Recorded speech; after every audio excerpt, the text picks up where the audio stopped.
The war against the swarm had brought strange allies together. On the border moon of Calyx 7, human soldiers lived and worked beside the Velthari, a species of tall, gray-skinned warriors with 4 arms and eyes that glowed faint blue in the darkness. They had been enemies once. Now they shared walls, food, and a common enemy that wanted to devour them both. War leader Dex Honor stood on the observation platform and watched the human side of the outpost with growing concern. 3 weeks had passed since the battle at the northern ridge. The humans had lost 47 of their soldiers that day. The Velthari had lost 12. Both sides had mourned in their own way. The Velthari had filed reports and reassigned duties. The humans had done something else entirely. "Report," Dexanor said to his sub-commander. Kiravel stepped forward, her 4 hands clasped behind her back. "The humans continue their strange behavior, war leader. They have been collecting small white cylinders from their supply rooms. They gather in groups and speak in low voices. They have also constructed a temporary wall in the central courtyard. A defensive structure? No, war leader. It appears to be covered in images. Flat images of faces. Human faces." Dex Anoris' eyes narrowed. He had fought beside humans for 8 months now. He respected their courage and their strange ability to keep fighting even when logic said they should retreat. But he did not understand them. No Velthari truly did. "Show me," he commanded. Kiravel led him to a viewing screen and pulled up the surveillance footage. The courtyard sat in the center of the human section of the outpost. In the middle stood a temporary wall, perhaps 3 meters tall and 5 meters wide. Every inch of it was covered with photographs. Human faces smiled out from the images. Some showed soldiers in uniform. Others showed the same soldiers with families, with pets, with friends. Small objects sat on a ledge at the bottom of the wall. A warm book. A metal pendant. A child's drawing. Dex studied the wall for a long moment. "These are images of their dead." "Yes, war leader." "Why do they display them like this?" Kiravel hesitated. "I do not know. I have never seen this behavior from humans before. But there is more." She changed the footage to show the past several days. Humans moved through the courtyard at all hours, stopping before the wall. Some stood in silence. Others touched the photographs with gentle fingers. A few left small objects on the ledge. And in the evenings, they gathered in larger groups, speaking words that the translator could not fully capture. "They are planning something," Vexner said. "Something for tonight. How do you know, war leader?" "Look at them. They move with purpose. They have been preparing."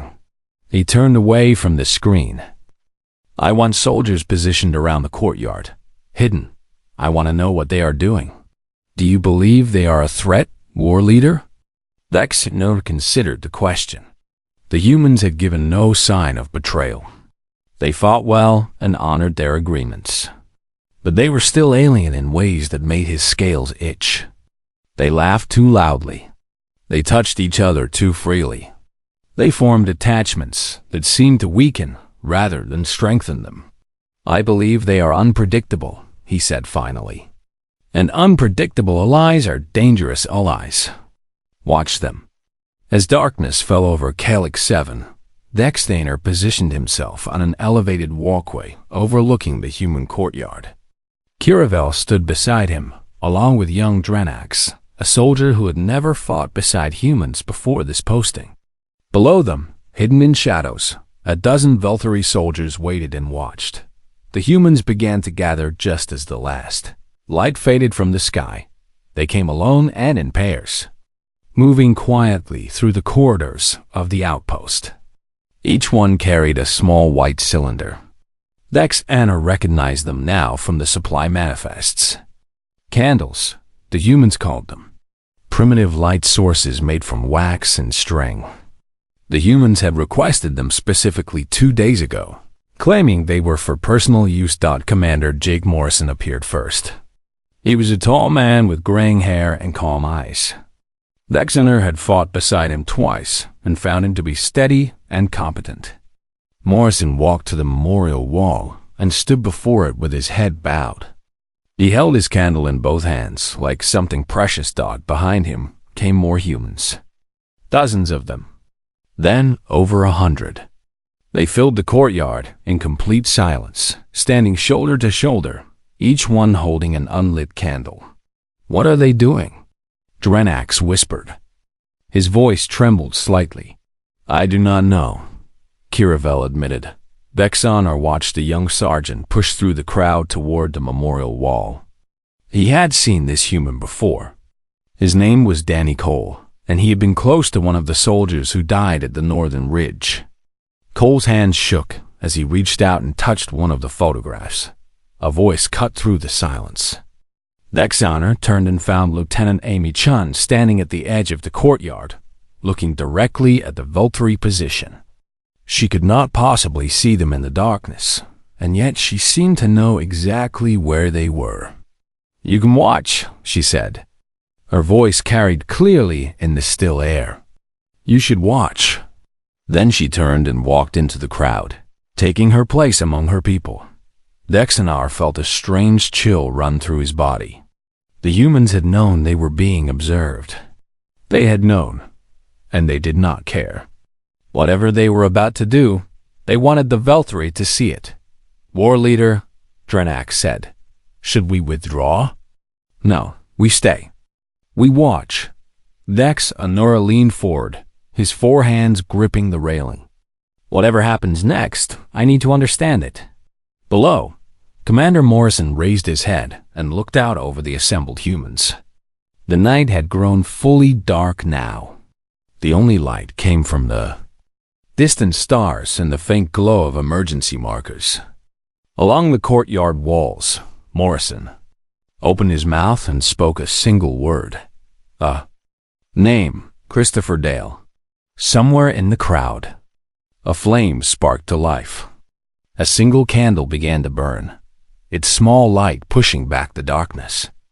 The human who held it was weeping. Vexanar watched as Morrison spoke another name. Then another. Each time, a candle was lit. Each time, the light grew stronger. And the Valkyrie, hidden in the shadows above, began to understand that they were witnessing something they had never seen before. Something their species had no word for. Something that would change everything.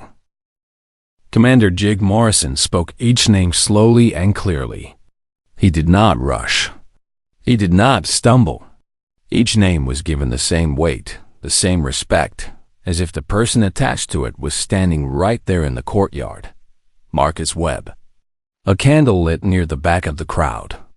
The woman holding it pressed her free hand over her mouth to hold back a sob. Denise Palmer. Another flame. This time, the soldier who lit it was an older man with scars on his face. He held his candle high and stared at the memorial wall with wet eyes. Vexanar counted the names as they were spoken. 5, 10, 20, 47 in total. One for each human who had fallen at the northern ridge. And for each name, a light was born in the darkness. The courtyard transformed before his eyes, filling with warm golden flames that danced in the night air. "They light fires for their dead," Drenax said. His voice was barely a whisper now. Kiravel shook her head slowly. "Not fires.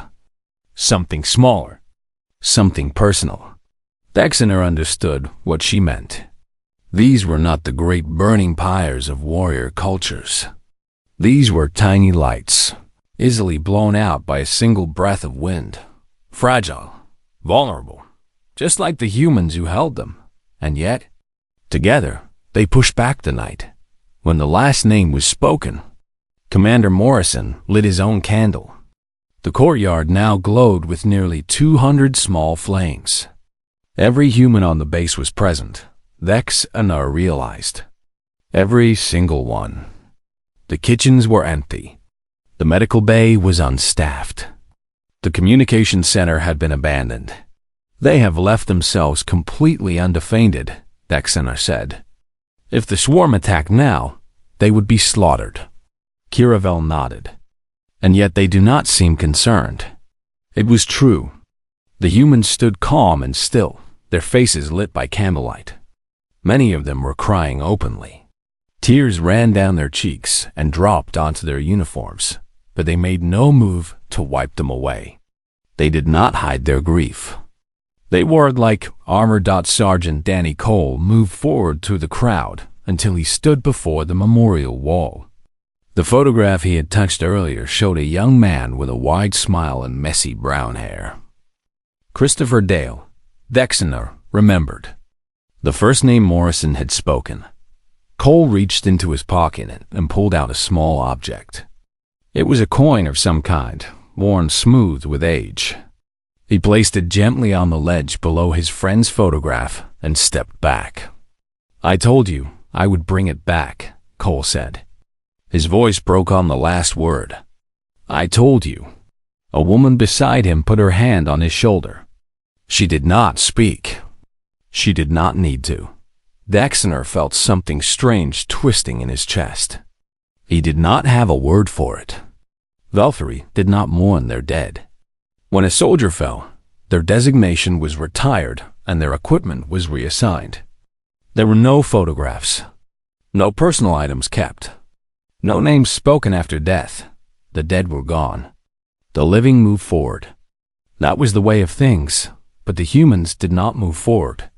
They stopped. They gathered. They remembered. War leader, Dranak said. I do not understand what we are seeing. Neither do I, Dexener admitted. Below, Lieutenant Amy Chun stepped forward. She held a single sheet of paper in her hands. When she spoke, her voice carried clearly to every corner of the courtyard. We gathered tonight to remember those we have lost, she said. They were our friends, our family, our brothers and sisters in arms. They gave their lives so that we could continue to fight, so that the outpost could stand, so that the line could hold. She paused and looked out over the crowd.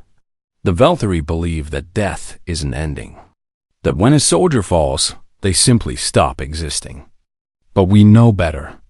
We know that as long as we remember someone, a part of them lives on. Their stories become our stories. Their courage becomes our courage. Their love becomes our love. Dexar leaned forward. He had not expected this. He had thought the ritual was about grief, about sadness, about loss. But the lieutenant was speaking of something else entirely. Tonight, we remember Marcus Webb, who always made sure the new recruits had enough to eat. We remember Denise Palmer, who could fix any broken machine with nothing but tape and hope.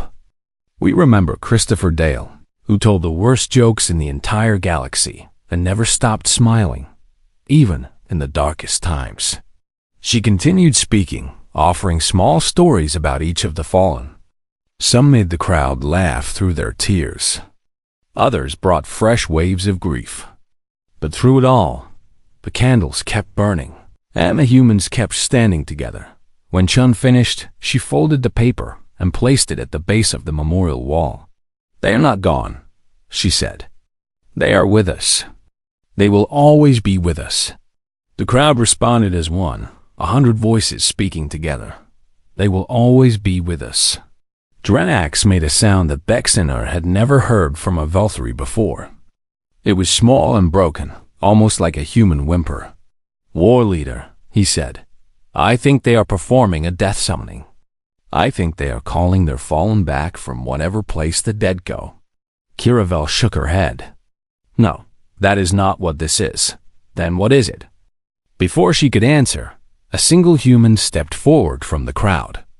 He was young, barely more than a child by human standards.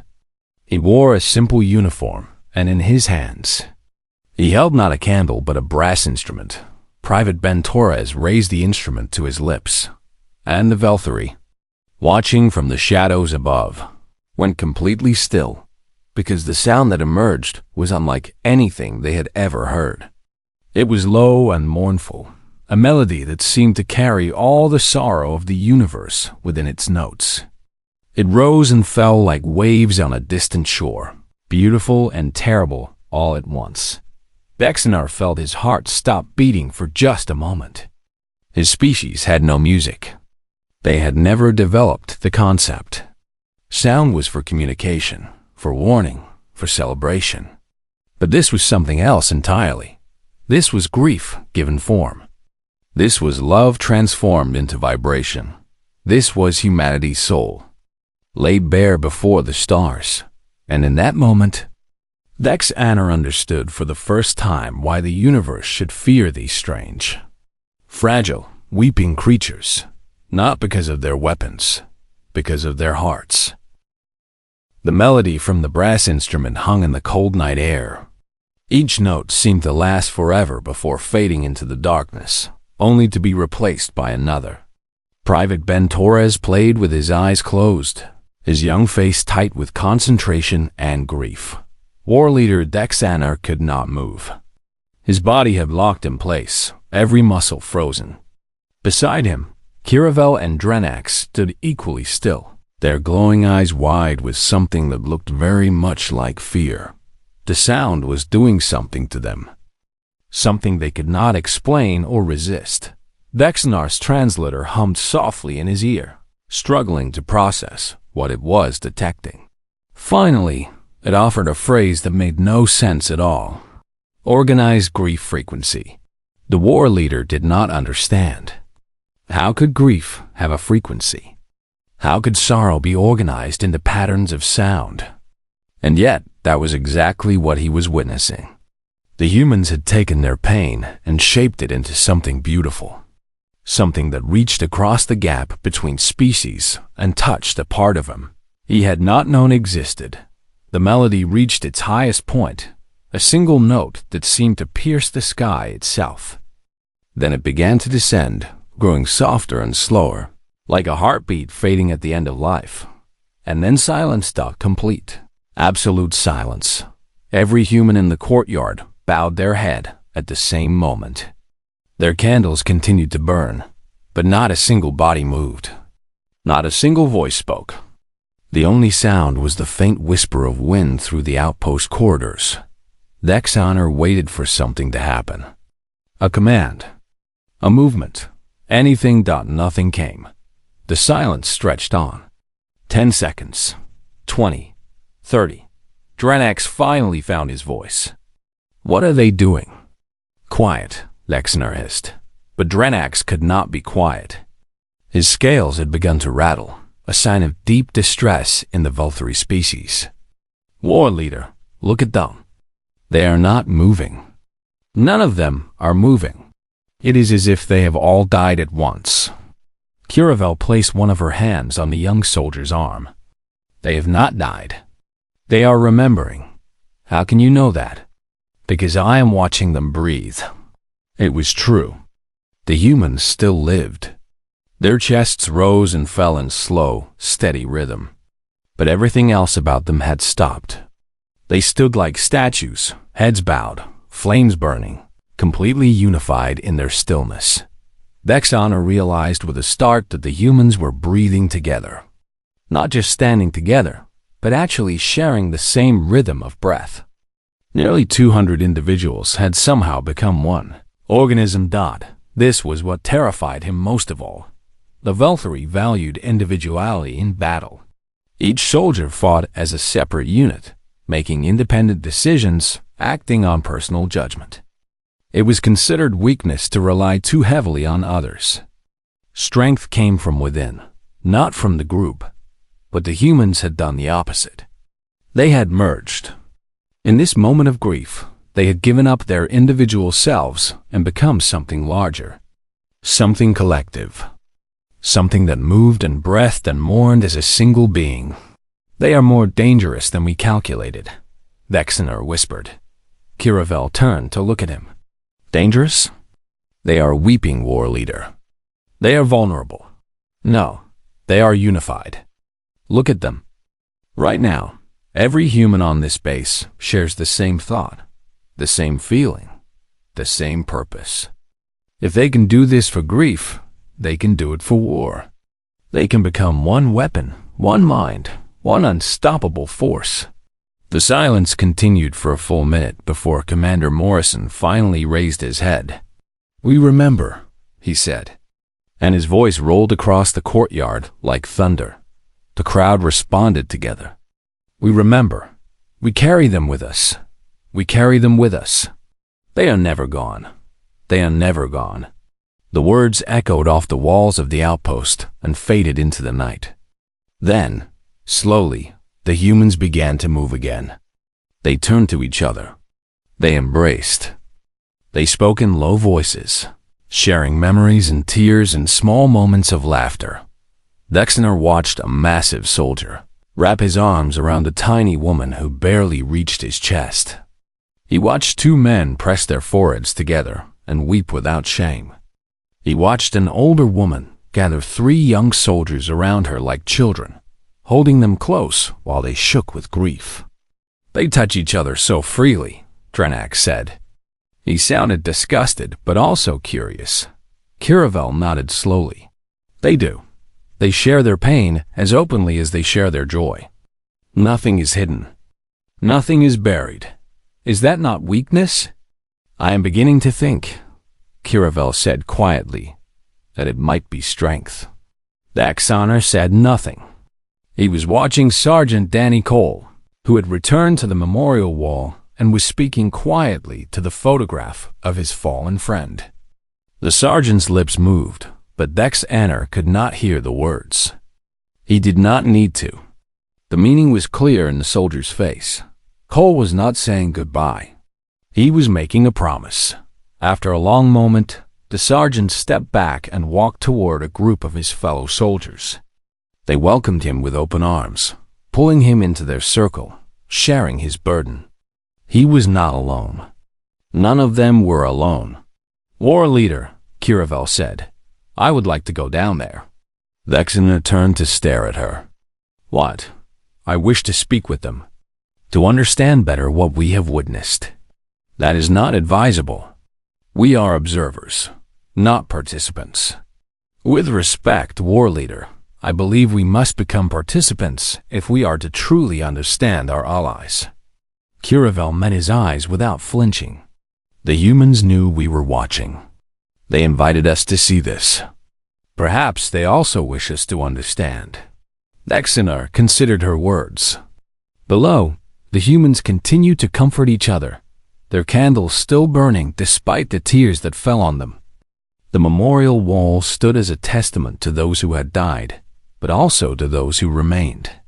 "Go," he said finally. "Learn what you can. Report to me in the morning." Kiravel nodded and moved toward the stairs that led down to the courtyard. Daxonar watched her go, then turned back to the scene below. Drenax remained beside him, still trembling slightly. "War leader," the young soldier said, "what do we call what we just witnessed? Does our language even have a word for it?" Daxonar thought for a long moment before answering. "The humans call it a vigil," he said. "They call it mourning. They call it love." "Love," Drenax repeated, as if tasting the word for the first time. "Yes." Daxonar turned away from the railing. "And I am beginning to understand why the swarm fears them so much." Below, the candles continued to burn, tiny lights holding back an infinite darkness. And the humans continued to stand together, unified in their grief, unbreakable in their love. It was, Daxonar realized, the most terrifying thing he had ever seen. Sub-Commander Kiravel walked into the courtyard with slow, careful steps. The humans noticed her immediately. Conversations paused. Eyes turned in her direction. For a moment, she wondered if she had made a terrible mistake. Then Lieutenant Amy Chun approached her with a small smile. "I am glad you came down," Chun said. "Would you like a candle?" Kiravel looked at the small white cylinder the lieutenant held out to her. She did not understand its purpose, not really. But she understood that it was an offering, a gesture of inclusion. "I do not know how to use it," Kiravel admitted. "That is all right," I will show you. Chun struck a small tool against itself, producing a tiny flame. She touched it to the wick of the candle, and the flame transferred, burning soft and steady. Then she handed the candle to Kiravel. The Valkyrie held it carefully in one of her 4 hands. The warmth was faint but real. The light was small but present. What do I do with it? Kiravel asked. You hold it.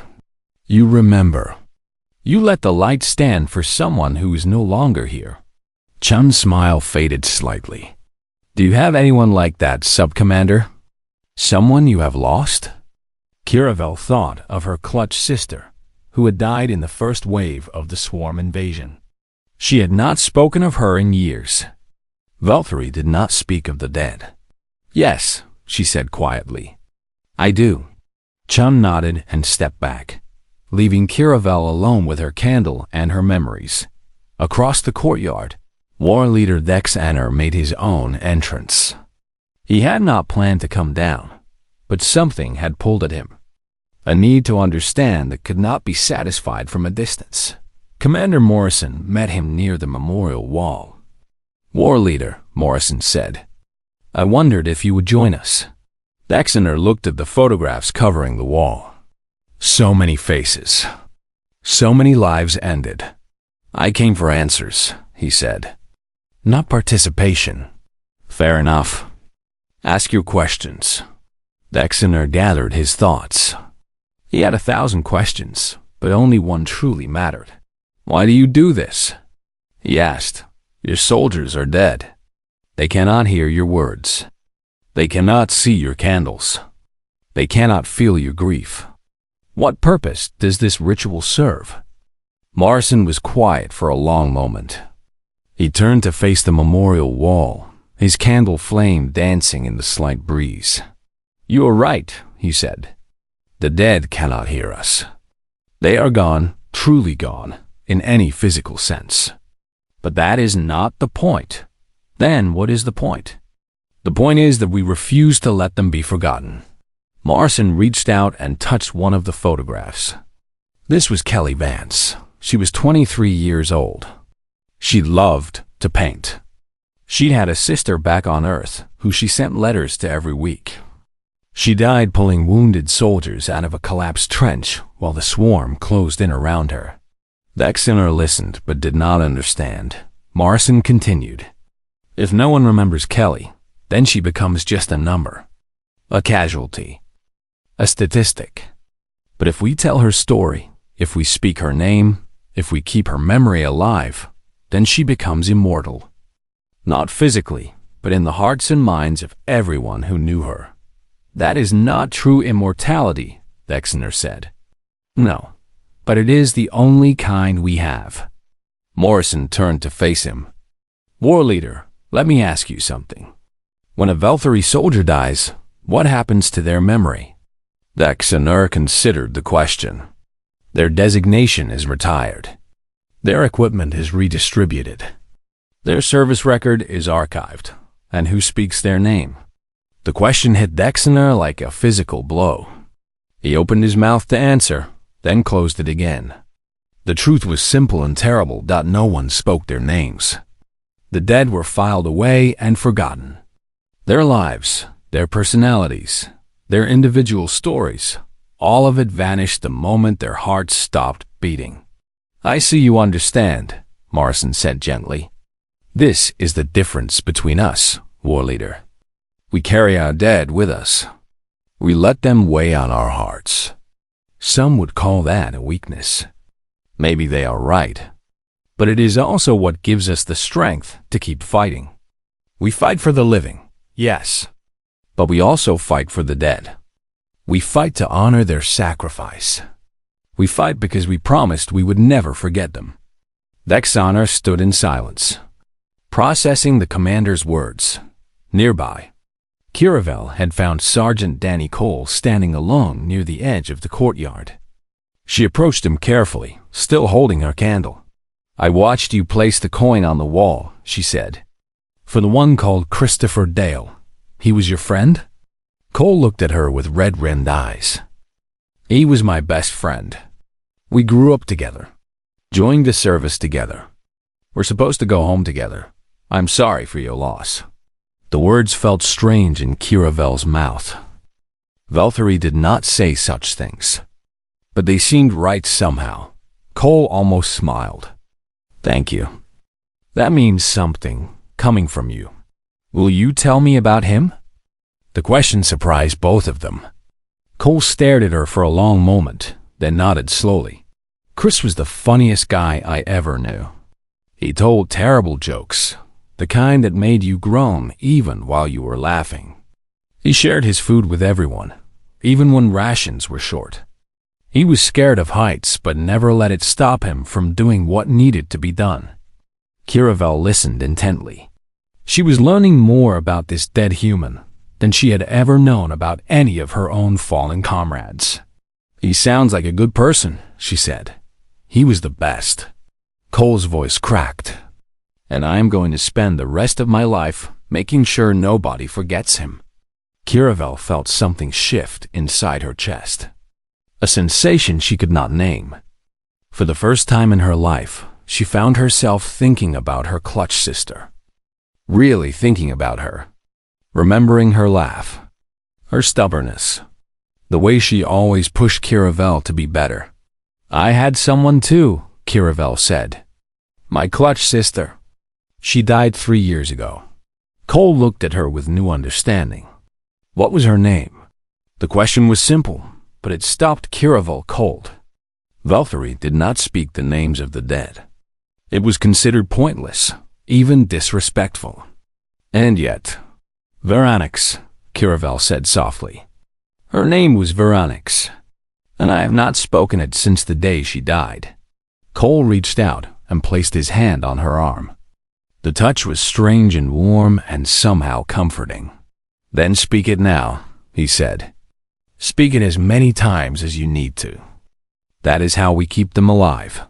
High above the courtyard, War Leader Thexaner had returned to the observation platform. He stood alone now, Drenax having finally retreated to his quarters. Thexaner activated his communication device and began recording a classified message to Dominion High Command. "This is War Leader Thexaner, reporting from Outpost Calyx 7. I have witnessed something tonight that requires immediate strategic reassessment of the human alliance." He paused, choosing his next words carefully. "Humans are more dangerous than we calculated. Not because of their weapons or their tactics, because they refuse to let their dead be forgotten. They carry every fallen soldier with them into every battle. They fight with the weight of their ancestors on their shoulders and the names of their lost comrades on their lips." He looked down at the courtyard, where candles still burned and humans still embraced. "This makes them fearless. This makes them unstoppable. This makes them the most valuable allies the Dominion has ever had." End report.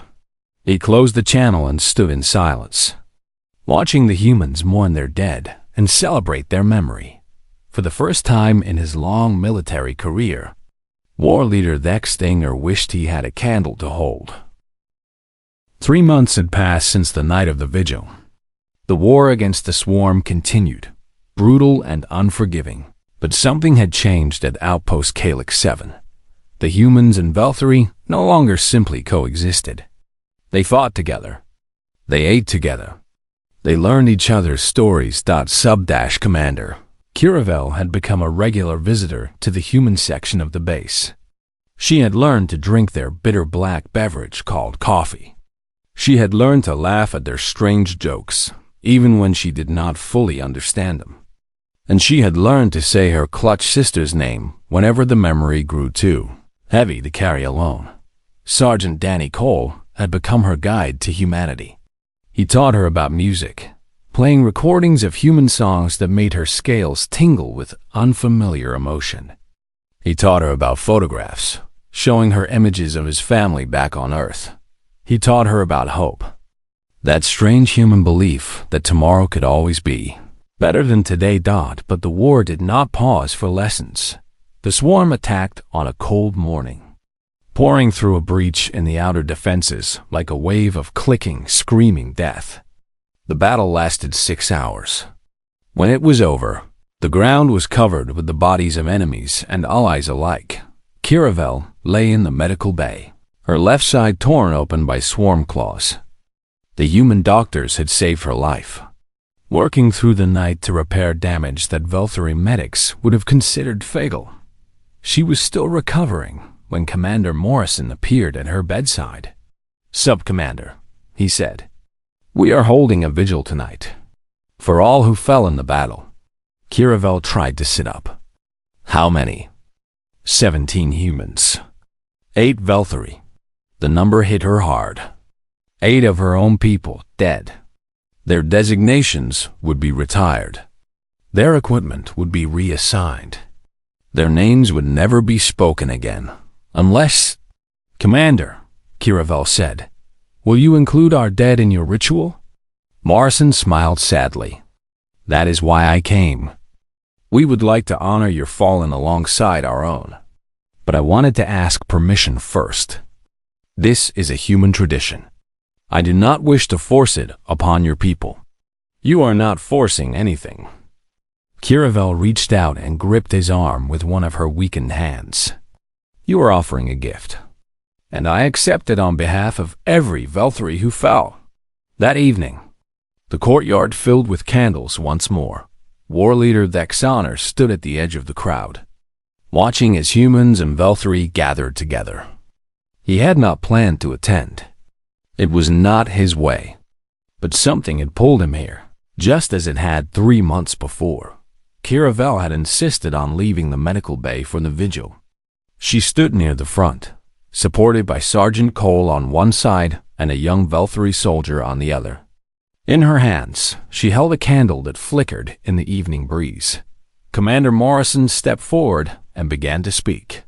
"We gather tonight to remember those we have lost, human and Velthari alike.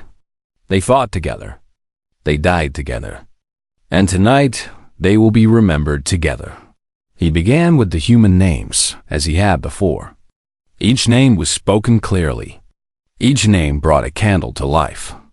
The ritual was familiar now, but no less powerful dot. Then Morrison paused and looked toward Kiravel.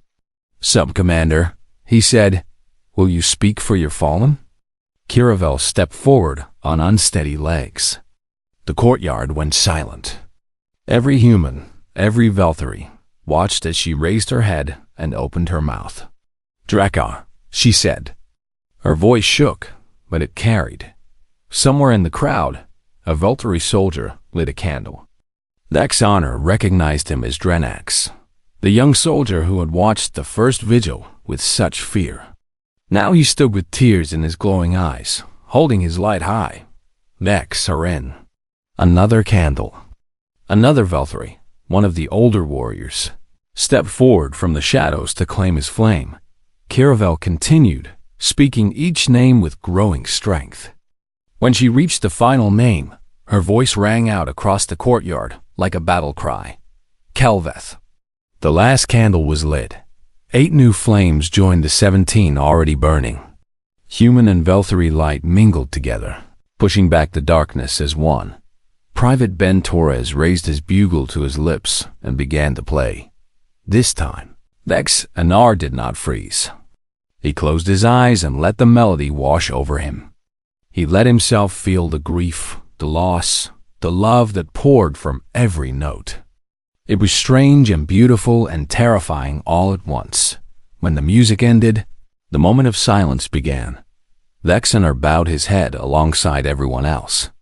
He breathed in time with the humans and Velthari around him. For one brief, impossible moment, he was not a war leader. He was not a soldier.